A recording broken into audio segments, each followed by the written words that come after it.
Hey, what's up, guys and girls? Welcome to episode number one of Hockey with Balls. Unfortunately, we had some technical difficulties. I'm James Cairns, and I'm here for Yes You Can Sports and talking about ball hockey. Um, Back to the technical difficulties. I did stream live on Twitch, but I was informed that the uh, the stream was very glitchy, which means I have to decrease the frame rate. I had it running at 60 frames per second, and got to decrease the frame rate in order for it to have optimal whatever, have an optimal stream and stuff like that. It was cool to go live on Twitch, and if you are looking to watch live on Twitch, please follow. It's Hockey with Balls. Actually, I'll show you. I'll show you the overlay right now, and if I can.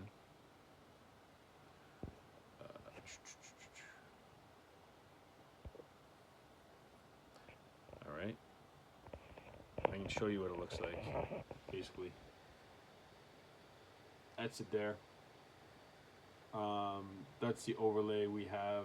It's uh, it's our Twitch channel that we will be streaming from, and we'll be going live. Most likely every Wednesday. I'm looking probably around 1:30 p.m. every Wednesday, and we'll be going live. And that's basically it. We are trying to do things a little more professional. Unfortunately, trying to iron out the kinks, sync the microphone to the camera, etc. It's a lot of technical crap, and takes a lot to learn. I've learned it, but I'm a little rusty. I haven't streamed for a couple of years now, as I used to professionally stream for gaming and stuff like that. But yeah, we are looking to do that, so you guys can follow the channel. It's Hockey with Balls, so all one word, Hockey with Balls, but the S is a Z, Z Z, whatever you want to call it. So yeah, This is a backup stream. I did stream earlier, and because of technical difficulties, I'm doing it on my phone now just to make sure the content does get out. A little tired, a little under the weather too, so unfortunately it's that season. But I'm here and I'm doing it, and hopefully you guys all had a great Christmas and a great New Year's. Happy New Year's, happy 2026 to everybody, and I wish you guys all the best in the new year. We're gonna get right into it, and I did go in depth already in stream, so this is gonna run a little bit longer than I expected today, but I'm doing it for you guys, and I hope you guys enjoy it. Um, as you can see, there's a green screen behind me from the stream, but whatever. Okay. So a couple of questions I got that I'm gonna answer or refer to in this episode is explain some of the rules on floor and zones in ball hockey. Okay, and the other one was what are my favorite shoes. Okay, so we're gonna go with number one first. Explaining some of the rules. Okay, so sometimes in depending on where you play, the rules can be a little different. More so the on-floor rules, and I'm guessing that's what they want me to address.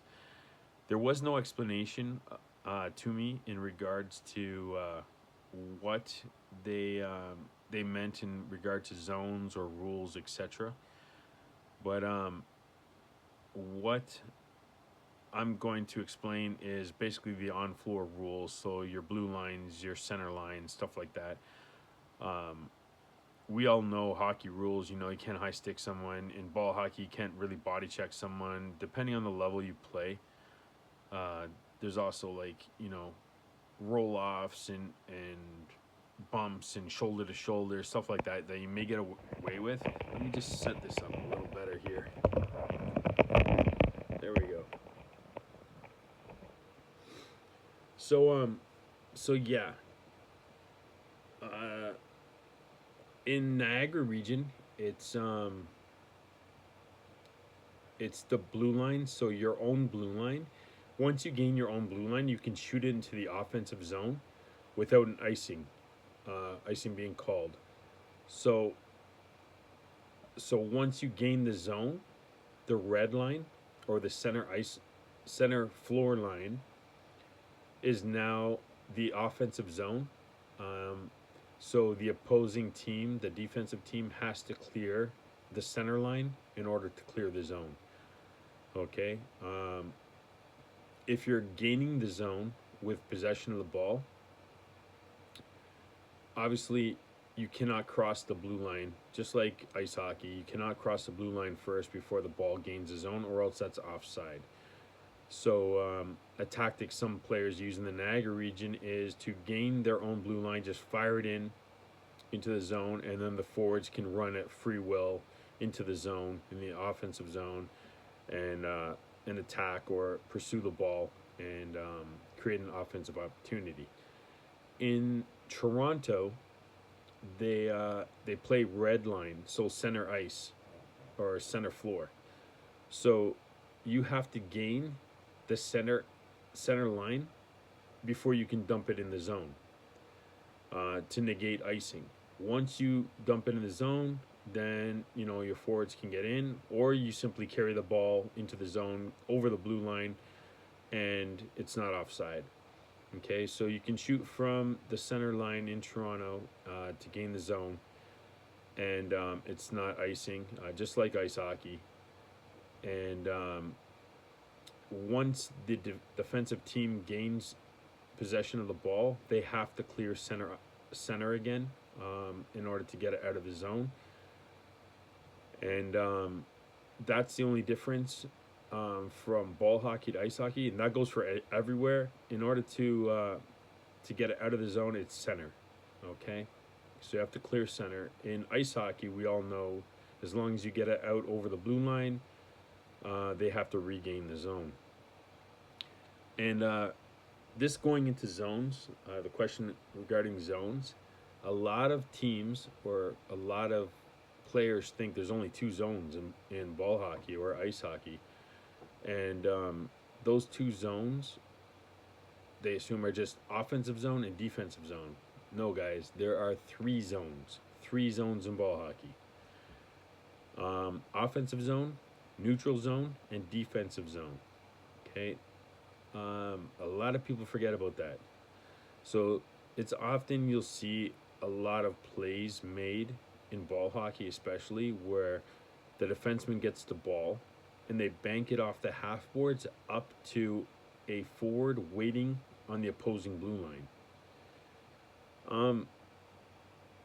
Sure, it's great as far as making a stretch pass, but a typical play or a play you would see most often at the higher levels is you're going to see that neutral zone utilized, where there's movement in the neutral zone. You're going to want to hit a player that's running or cutting in the neutral zone to gain possession of the ball to create momentum, speed, momentum going into the offensive zone. Therefore, catching defenders off guard and making it harder to defend, because with that movement, that play being created in the neutral zone, you're coming in with a speed or some people even with the skill set that you can dangle the defender that's either got to step up to you or step away from you in order to protect his defensive zone or her defensive zone. So there are three zones, and the neutral zone is actually a crucial area in order to create offense in the offensive zone. For example, you have teams that have not as active defensemen. They like to be stay-at-home defensemen. They like to hang back, and their forwards like to press. So if you have three forwards gaining the offensive zone and two defensemen sitting back playing more defensive, it creates a huge gap in the neutral zone area. Okay, that space, because the as soon as you gain possession of the ball, the natural reaction of a defensive defenseman, a less active defenseman, is going to be to step back. They're going to wait for you to come to them to play defense to protect their zone.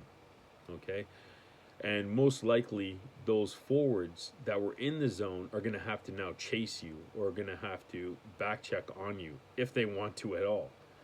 Right? With that being said, as soon as the defenseman gets the ball in the offensive or the defensive zone, they have that gap in the neutral zone that if they can catch a forward either running through or cutting off of a wing, it creates huge momentum swing as far as the game or the flow of the game, because now it's an easy outlet pass, right? Because of that gap, that space in the neutral zone, it makes it easier to bank it off the half boards up to your forward, or simply cut a forward cutting through the neutral zone, uncontested, wide open, and gets the ball, and he's either able to dangle, gain the zone, chip it into the zone, and with forwards coming up, with the opposing forwards now chasing.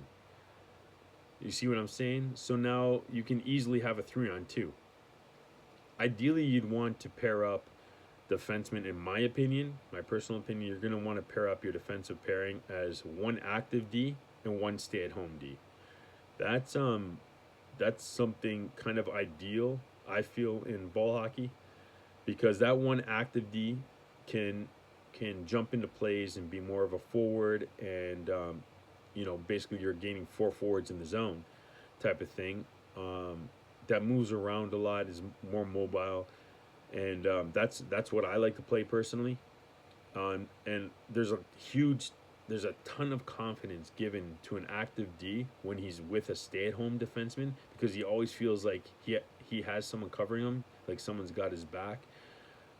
So that stay-at-home D and the goalie. Don't forget the goalie, right? The goalie becomes a defenseman too, right? He's the last defender. So in the defensive zone. So that active D can actually jump and pick timely spots to jump and make plays and help his forwards and in the offensive zone without compromising too much on defense. And it can be a very effective way in ball hockey to get a goal, obviously having that extra guy in there. But if it's two defensemen just hanging back, floating around, they're playing the game like that, then it creates more opportunity in the neutral zone for the opposing teams to gain momentum and speed coming into the zone. Okay. Again, I don't know what. I did reach out to the person and ask for an explanation of what they would like me to cover, or specifically what they want me to talk about. What the areas, the rules they wanted me to address, and the zones. But that's just my explanation. Is guys, don't forget there's 3 zones. You don't just stand at the blue line and call for the ball and expect a tape-to-tape pass and stuff like that. If one guy's at the blue line, then maybe the other guy moving around, creating some sort of flow, some sort of action going into the offensive zone, helping out your defenders and being open and stuff like that. It's very important. It's actually a very crucial part of the game that's often forgotten. It's not just O zone, offensive zone, and defensive zone, guys. There is a neutral zone. All right, and then going on to the last topic, what are my favorite shoes? All right, so I have a couple here, and I'll show you. One of them is very new. One has just come out. I don't have a favorite shoe right now, but I can tell you a shoe I'm looking for, or what I prefer to wear right now. I'm kind of up in the air between a couple of shoe brands that I really, really like, and I can address the second pair, or the second set of shoes that shoe brand that I like in the next episode. But as of right now, I go with the Puma Mellow MB4s. Okay, so they're the fourth version of the Lamella Ball shoes. This is them here. All right. So these are MB4s. So there's MB1s, which is a high top, MB2s, which is a low cut, MB3s, which are low cut, and these MB4s, which are a high top. Okay. The MB1s are offered in low cut and high top versions. So I always recommend wearing high top shoes as a defender just to protect your ankles. A lot of forwards use them as well to protect their ankles from the ball, from stick play, stuff like that, and it gives you kind of like optimal support. Um, Forwards, they like to utilize their speed and stuff like that as well. So they tend to lean towards a lower cut shoe that exposes their ankle, gives them a little more mobility in their ankle, a little more movement. I prefer not to. I prefer to protect my ankles, and I do block a lot of shots. So this is ideal for me. I have different colorways of shoes, and a lot of you guys, I'm assuming the shoe comment or the question was asked because I do have a lot of ball hockey shoes, and I have a lot of different versions, and I'll explain why I use these versions. So this is my favorite shoe right now. Currently, this is what I wear. So it's the MB4s, Puma MB4s, Mellow MB4s, and I have different colorways just to match the teams that I play for. That's just me. I like to match. I like to look good, feel good, play good. That's just me. All right. The reason why I choose a shoe is for various different reasons. Okay, again, right here, the high top protects the ankle. It's got some extra like rubber. It's not even aesthetics. I feel a lot of thought was done and put into these shoes, where it's just not an aesthetic thing. They made these shoes look good at the same time. The aesthetics serve purpose. Okay. So this is actually a rubber, okay? It's rubbery. There's the cloth material underneath it, which keeps it lightweight. But this rubber material actually gives you extra protection. You can see here there's a scuff, okay? That's from either sliding around on the floor or whatever. Sliding around on the floor or whatever I do during gameplay, hack slash, whatever. But there's actual like rubber here that helps protect your toes from the ball, from slashes, etc. Okay. The heel, it comes up, protects your Achilles, which is great. It actually has a rubber backing here, so your foot actually in the inside will sink in to the shoe, and that rubber comes up and actually protects your heel quite a bit, which is awesome, right? The instep, you can see there's a pattern here. Okay, so that creates, when you're pivoting your foot, when you're adjusting or moving laterally, it actually gives you some extra grip, okay, which is awesome. Gives you extra grip so that you can move quicker. It helps you move quicker, okay? And the other thing, the main attribute I look for in every ball hockey shoe that I buy is width. So from here to here, right? You want as much traction as possible on the floor. Not only that, you want to prevent yourself from rolling your ankles, okay? Because a lot of times you can step on the side of someone's foot. You can step on a blade, you can step on the ball, and you can twist your ankle really quick, just like that. But if you have more of the pad of your foot on the floor, okay, you're most likely or less inclined to roll your ankle, right? It'll be a quick little twitch or whatever, but the shoe actually won't go completely over. Okay, so the wider, excuse me, oh my god, I think I just sucked in some dust. But the wider the shoe here, the more or less likely you're going to roll your ankle. Okay, and again, the thought process going into making these shoes is just incredible. You can tell it's a player that um, really focused on not only the aesthetics of his shoe, but the performance of the shoe. Okay, you can see, I'll just flip it over real quick. You can see really closely here all the different treads, all the different patterns going into this, right? They incorporated, not from here into the shoe.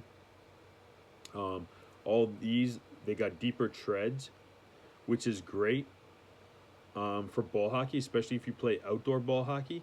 This deeper pattern, it gives you more tread in the rain. So the rain actually gets into these grooves. I never even realized it until the first time I ever played in the rain, that these actually give you grip, right? Because the water gets in there and gives you tread onto the floor.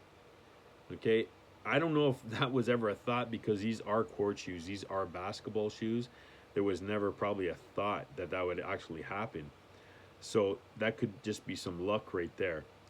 But all these different patterns, as far as in the sole, the grooves and stuff like that, create a ton of traction for you. So it's great for gaining grip on the floor. These actually work really well on concrete flooring as well, and obviously on the sports floor. The sports floor, you get the most traction. Barely ever slip. Helps you increase your speed if that's what you're looking to do. You increase your speed with these shoes. Your lateral movements quicker. Your spins are quicker. Just a great shoe. I love them. Absolutely love them. But what I do have is I have the newer version as well here. So these were recently released. They're the Puma Mellow 5s. So these were recently released. MB5s. This is it here. I got a pink pair, pink and purple, with some glitter, some bedazzled, some bling. All right. These shoes are great as well. I've only worn them once, so they are pretty clean. A little bit of dirt in them, but these are offered only in a mid cut. So you can see it's not a low cut, it's not a high cut, it's a mid cut. A lot of bling on these ones. They have different colorways. If pink's not your thing, but I did get these because I just love the aesthetics, the way they look. I did notice here on the newer version, it's more fabric. So these, as clunky as these may look with the straps and stuff like that, they're actually really, really light. Okay. They incorporate all different textures, all different materials and stuff like that into them, but they're actually really, really light. And the only drawback I felt for ball hockey is that it is a fabric here. You can see how easy it is to push, but they do give you a more reinforced rubber kind of trim along here. I haven't received any slashes or anything like that in these yet. So I don't know exactly how it feels. Also, the rubber is a little higher, so your foot actually can sink in a little further into the shoe, so that can give some added protection as well, especially on the side of the foot where you block most of the shots with the ball, or you take some wax from the stick. You get most of the wax from the stick are here and at the side here, right? So this is actually added protection, more protection than the MB4s. Because they do rise up a little. It actually gives you a little more stability too. Again, with that wider foot, it's basically the same as the MB4s, the same width. You just get a little more outside edge, as well as you get a little more on the inside here, right up through the toes. Okay, which helps with the push-offs and the lateral movements and stuff like that. agility plays, trying to beat a defender one-on-one, etc. The straps, these straps actually help a little. You can make them tighter. Okay, you can make the shoe tighter so it's more snug on your foot without compromising. Some people get foot cramps, etc. When they tie their laces too tight, and then there's no give, right? So you can actually keep your laces kind of loose and use these straps as kind of like to make it feel more snug, more secure on your foot, and make sure everything's kind of in place, right? It actually adds stability to the shoe as well. You can see it's wrapped around here, so it pulls it, right, and keeps everything. So when you're moving laterally and stuff like that, you're actually shifting. The shoe's shifting too, right? And it's keeping the stability with your foot, with your ankle and stuff like that, which is amazing. Okay, so again, a lot of thought goes into these shoes. I don't know if they come from LaMelo personally. I don't know, but a lot of thought goes in, and I highly recommend picking up a pair of these type of shoes. And yeah, that's about it, guys. I hope you like them. Again, if pink's not your thing, then you know, there is different colorways. Again, a lot of thought gone into. Look at the tread. That tread. So the aesthetics with the barbed wire, the one in the middle. Okay, but look at the different patterns of tread help so much with the grip on the floors. And this is a really cool feature. I really like the skull in the heel like that. That's really, really cool. It's kind of smooth here, but it does have more grooves and stuff like that. And all the grooves almost, that's just from the pad of your heel. So most of the traction will come from out here anyways, right? It's got in the back too. Really cool. But yeah, that's about it, guys. I hope you guys enjoyed the episode. If you have any questions, please feel free to send me more DMs. I do try and address everything that I can. I try and keep the 2 topics at a time, and just so I can elaborate and have time to cover everything. So I do have some more questions that need to be answered. So if I didn't answer them on episode 1 of Hockey with Ballz, then I will get to them on the next episode. So don't you worry. And again, just keep up with the questions, and I really appreciate all the positive feedback you guys have been giving me. I love it. Even the negative stuff has been like negative, like constructive criticism and stuff like that, and that's why I was trying to work on the overlay and get things going like that. And I really appreciate the feedback that you guys have all been giving me as well. It's great to be doing stuff like this, and especially for the ball hockey community, and voicing everyone's either concerns or questions and stuff like that, and addressing them. I mean, it's been great. So I do appreciate it, guys, and I hope you guys have a blessed and happy 2026. This is episode 1 again of Hockey with Ballz. Please feel free to follow the Twitch channel, Hockey with Ballz. Hockey with Ballz with a Z, not an S. Should be easy to find on Twitch. And I appreciate it, guys. Until next episode, you guys all stay safe, all right? Peace.